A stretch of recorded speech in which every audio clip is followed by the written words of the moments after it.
Eu senti o meu chamado à vida religiosa nos meus 7 anos. Certo. Só que a minha família não era muito de apoiar, principalmente porque eu fui criada junto com os meus primos, né? Então tem sempre aquele preconceito, né? Ah, lá vem a que quer ser santa. Lá vem a beata. Então eu fui encontrando esses preconceitos e fui me revoltando. Isso ocasionou na minha adolescência uma série de revoltas que me levaram a fazer escolhas erradas e que, se Deus não tivesse usado de misericórdia comigo, talvez hoje eu seria uma traficante, talvez hoje eu seria uma prostituta. A senhora acha? Com certeza. Como que foi essa adolescência meio bagunçada? Essa adolescência bagunçada foi uma adolescência totalmente revoltada. Revoltada com os meus pais, revoltada com a vida. E aí entrou uma coisa no meu caminho, que hoje eu dou esse testemunho, que atrapalhou muito a minha visão do que é ter felicidade, do que é ser feliz, que é o feminismo. Certo. O feminismo entrou na minha vida quando eu ainda era uma jovenzinha e acreditava que os homens não prestavam.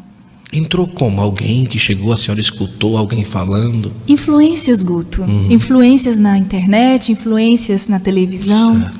Você assiste novelas que hoje em dia eu acredito que seja um mal muito grande essa questão de empoderamento das mulheres. Sim. Isso não existe. O poder da mulher está em ela ser pequena diante de Deus, humilde, assim como Nossa Senhora. Mas isso de querer ser maior do que os homens, querer ser melhor, eu fui crescendo com esse pensamento. Fui fazendo escolhas erradas, tomando decisões erradas. Então fazia de tudo para ser notada, numa futilidade tão grande, uma superficialidade tão grande. A questão do vestuário, a questão do palavreado, a questão de como se portar como mulher. Era uma pessoa totalmente vazia. Isso com 15 anos, mais ou menos. 15, 16? 16, 17, 18. Nossa. Porque ali o feminismo ele levava a viver, eu sou livre, eu faço o que eu quero, Exatamente. O corpo é meu, a vida é minha, e assim... Querendo provar um valor Certo. que jamais poderia ser provado daquele jeito que eu estava vivendo.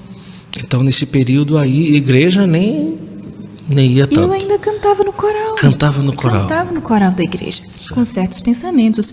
Iria para as missas com roupas. Só Jesus. Exatamente. Cheguei a cantar numa banda do mundo, Sim. onde tive muitas experiências negativas. E, para minha sorte, o meu pai foi muito cuidadoso comigo, porque ele sempre me levava aos locais. Ele não me deixava, ele já me conhecia. Ele não me deixava ir sozinha para os eventos. Ele dizia, não, a banda vai, você vai depois. Eu levo. Com esse cuidado, porque ele já sabia que eu poderia me perder e me perder feio. Só que depois, com o passar do tempo, que eu terminei os meus estudos, eu fui para uma outra cidade morar sozinha. Morando sozinha, a tal liberdade me deu oportunidade de praticar aquilo que não convinha a mim. Aí vem as más influências de amizades, aí vem as drogas, aí vem festas. A senhora chegou a usar alguma vez droga? Já cheguei a tentar, Guto. Tentar, certo. Só que, graças a Deus, eu nunca tive aptidão para essas coisas, até com a bebida alcoólica, que eu bebia e passava mal. Ah, entendi. Eu ia fazer realmente as coisas erradas e passava mal. Aí um dia que foi para experimentar a primeira vez, passou mal. Passei mal. Olha só. Passei mal. E eu tentei, não foi uma vez, Guto. Sério? Numa roda de amigos e tal? Sim, eram ideologias vazias. A senhora chegou a experimentar o quê? Maconha. Maconha. E ali passava mal. Foi só uma vez. Nossa. E bebida do mesmo jeito? Do mesmo jeito. Mas ali, mesmo se fosse pouco ou muito, a senhora não se sentia bem? Não, até hoje. Até hoje. O gosto do álcool me incomoda. Sim. Mas isso também tem mão de Deus, né? Porque se a senhora tivesse facilidade naquela época, ou tivesse aptidão, ou tivesse seguido em frente, só Deus sabe onde é que estava agora a senhora. Com certeza, Guto. E eu vejo assim que não foi por mim a pessoa da Grace. A Grace, se dependesse dela, ela estaria perdida. Mas Deus fez uma escolha. E foi Ele que me conduziu até onde estou hoje. Ele quem conduz a minha vida. Muita gente olha para mim, tem uma imagem. Aí, mas não sabe o que realmente está na pessoa, o que realmente essa pessoa viveu. É verdade. E até que idade que a senhora viveu essa falsa liberdade ali? Até os meus 19 anos. Certo.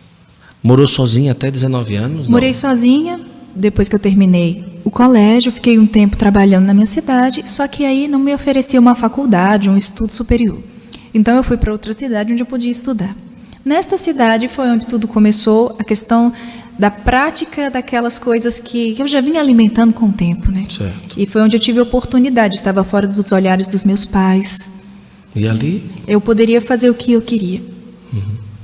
E com os meus 19 anos, teve uma frase que mudou a minha vida. Que era a seguinte: se Nossa Senhora batesse na sua porta. Eu sempre gostei de Nossa Senhora, porque ela era uma figura feminina que era valorizada dentro da igreja. A única mulher que talvez tivesse um lugar de destaque na igreja católica. Então, para mim, ela era empoderada. Poder? Mas vamos lá. Sim. Então, quando eu ouvi a frase que disse assim: se Nossa Senhora batesse na sua porta à noite, numa noite de tempestade, toda molhada, você teria roupa para emprestar para ela? Tá. Aí eu parei para pensar: meu Deus, se eu admiro tanto essa mulher, se ela para mim é um ícone, por que eu não devo me parecer um pouco mais com ela? E foi mudando o meu exterior que o meu interior começou a encontrar o seu lugar. Passei a mudar a minha forma de vestir e conheci o tratado da verdadeira devoção. Tá. Então, o responsável pela minha conversão. E ali, uma experiência praticamente a senhora em Nossa Senhora, a senhora em Deus. Não foi algo que no encontro, no momento, pode ter sido depois ali, mas essa força de Deus, esse acontecimento foi ali interiormente. A senhora diante dessa situação de Nossa Senhora e de Nosso Senhor. E as roupas, a senhora fez o quê com tudo que tinha? Foi mudando aos poucos? Na época eu trabalhava num local de estética. Então eu falei para as minhas colegas: olha, eu estou me desfazendo das minhas roupas, alguém tem interesse? Elas quiseram. Elas perguntaram por quê, não? Não. A senhora só disse: estou me desfazendo das roupas?